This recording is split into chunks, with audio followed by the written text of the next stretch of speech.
Selamat pagi Indonesia. Anda menyaksikan seputar Bali terkini pukul 9 WITA bersama saya Agus Jagetraya. Kebijakan pemerintah melalui Kementerian Koperasi dengan program kredit usaha rakyat atau KUR dinilai masih syarat muatan politik. Artinya program ini belum sepenuhnya bertujuan untuk mengembangkan UMKM secara jelas.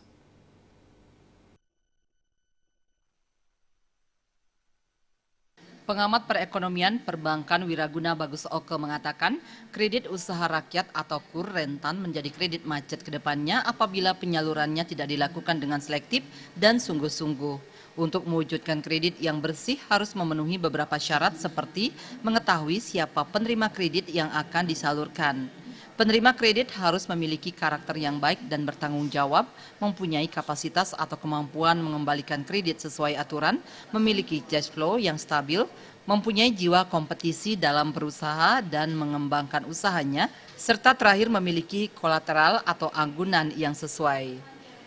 Karenanya penyaluran KUR tidak serta-merta hanya bagaimana menyalurkan dana pemerintah melalui pihak ketiga atau penjamin yang ditunjuk, namun lebih kepada pertanggungjawaban serta tujuan disalurkannya kredit ini kepada masyarakat.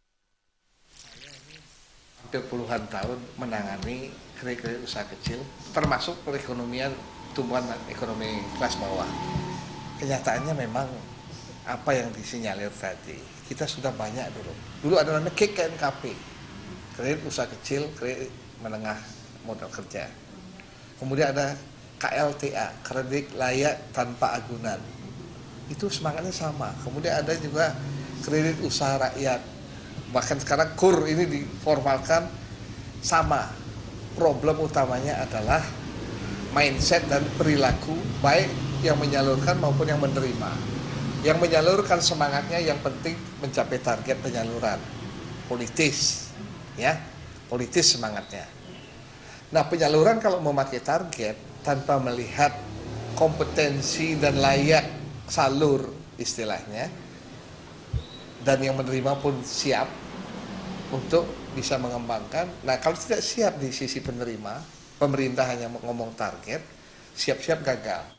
Saat ini Wiraguna menilai para pejabat masih menjalankan program kerja mereka berdasarkan target yang diberikan dan bukan berdasarkan dari kualitas program yang dibuat dan untuk siapa program tersebut ditujukan.